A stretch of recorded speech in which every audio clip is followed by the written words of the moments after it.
Troya, solo el nombre, ¿no? Ya nos trae a la mente imágenes de héroes, de dioses, de una guerra legendaria. Es sin duda una de las historias más grandes que jamás se han contado.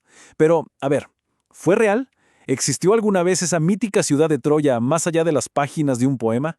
Esa es la pregunta que vamos a explorar juntos. Y todo, según cuenta la leyenda, arranca con un acto de pura pasión: el rapto de Helena, la reina de Esparta, considerada la mujer más bella del mundo por el príncipe troyano Paris. Fue una ofensa tan grave que puso en marcha a la armada más grande que el mundo antiguo había visto jamás. ¿Y a dónde se dirigía esa flota inmensa? Pues a la gran ciudad de Ilión, aunque nosotros la conocemos mejor como Troya. Se decía que era una fortaleza imposible de conquistar, protegida por murallas altísimas y por héroes de la talla de Héctor, su más grande campeón. Para los griegos de la antigüedad esto no era un cuento, era historia.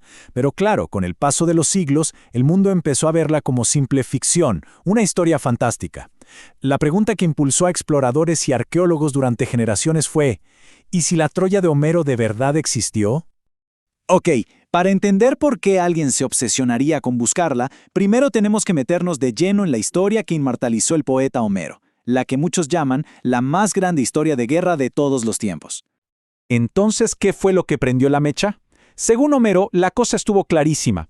El príncipe Paris, de Troya, en una visita a Esparta, se enamora perdidamente de la reina Helena, esposa del rey Menelao, y la convence de huir con él a Troya. Para los griegos, esto no fue un romance, fue un secuestro y una declaración de guerra en toda regla. Y la respuesta griega, bueno, fue descomunal. Liderados por Agamenón, el hermano del rey ofendido, se reunió una flota de más de 1000 barcos, un ejército colosal que zarpó para vengar el honor perdido y traer a Helena de vuelta a casa. Imagínense, la guerra duró 10 largos años, un verdadero choque de titanes. Pero si hay un conflicto que define toda la guerra, es el duelo entre sus dos más grandes campeones. Por un lado Héctor, el príncipe y protector de Troya, y por el otro Aquiles, el guerrero griego casi invencible. Ojo con esto, que es muy interesante. El famoso poema de Homero, la Ilíada, en realidad no cuenta toda la guerra. No, se concentra en un episodio de apenas unas semanas durante el 10º y último año, y ni siquiera termina con la caída de la ciudad, sino con el funeral de Héctor. Pero bueno, después de la antigüedad, esta historia increíble pasó de ser un hecho a un cuento de hadas. Vamos a ver por qué el mundo académico, de repente, simplemente dejó de creer. La pregunta seguía ahí, en el aire, pero ahora con una buena dosis de escepticismo. A ver, ¿cómo iba a ser real una historia con dioses metiéndose en las batallas y héroes con fuerza sobrehumana? Simplemente no cuadraba. Miren, esta línea de tiempo lo deja clarísimo.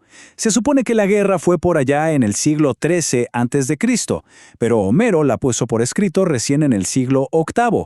Eso es un vacío de 400 años. 400 años de silencio en los que la historia solo sobrevivió de boca en boca. Entonces, resumiendo, teníamos dioses por todos lados, un hueco histórico gigantesco, ni una sola prueba arqueológica durante siglos, y hazañas imposibles. Para el siglo XVIII, la mayoría de los estudiosos ya habían llegado a una conclusión: Troya no era más que un mito fundacional. Pero como siempre pasa, no todos estaban convencidos de que fuera solo un mito. Y aquí es donde entra en escena el hombre que lo cambiaría todo. Un millonario prusiano que estaba obsesionado con un sueño de su infancia. Hablamos de Heinrich Schliemann, un hombre de negocios que hizo una fortuna increíble, pero que en el fondo tenía un solo objetivo en la vida: usar todo su dinero para demostrar que Homero había contado una historia real. Y piensen que esta obsesión le nació a los 7 años, 7 años, al ver un dibujo de Troya en llamas en un libro. Pasó décadas haciendo fortuna, aprendiendo idiomas y literalmente memorizando la Ilíada. Finalmente, en 1870 se la jugó y empezó a cavar en una colina en Turquía llamada Hisarlik. Y lo que encontró, fue muchísimo más complejo y fascinante de lo que él mismo se pudo haber imaginado. No estaba a punto de desenterrar una ciudad, sino varias.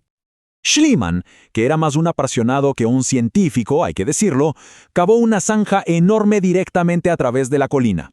En el proceso, destruyó capas valiosísimas de historia, pero también reveló algo increíble. Hisarlik no era una ciudad, eran al menos 10, una construida sobre la otra. La pregunta ahora era, ¿cuál de todas era la Troya de Homero? Ya con métodos más modernos, la cosa se fue acotando a dos candidatas principales. Por un lado, Troya 6, que tenía unas murallas impresionantes y la fecha correcta, la Edad del Bronce final. Y por otro, Troya 7A, que se construyó sobre las ruinas del anterior y que mostraba señales claras de un final violento, de una destrucción por guerra. Pero, a ver, había un problema. Un gran problema. La ciudadela que desenterraron parecía pequeña. Demasiado pequeña para ser la gran ciudad que describía Homero, un lugar que justificara una guerra de 10 años con miles de guerreros. El mito y la realidad simplemente no encajaban. Y de repente, ¡pum! En 1988 todo cambia. Nuevas excavaciones encontraron algo que Schliemann había pasado por alto por completo, una enorme ciudad baja que se extendía mucho más allá de la ciudadela. Con una población que se estima en 10.000 personas, de golpe, la escala coincidía. Esta sí era una gran metrópolis de la Edad del Bronce, una ciudad por la que valía la pena luchar. Encontrar Troya fue mucho más que confirmar un cuento.